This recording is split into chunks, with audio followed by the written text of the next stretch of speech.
हवे प्यार पूजा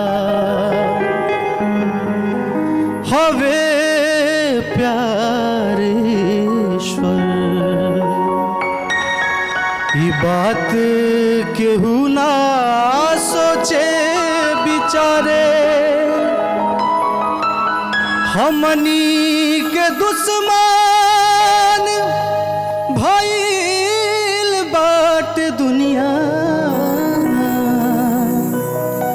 बिनती बाब केहू पाथर न मारे।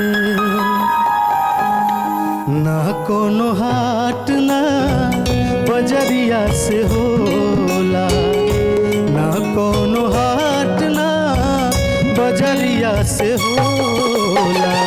उमरिया के रोग हा नजरिया से होला, ना कोनो हाट ना बजरिया से होला।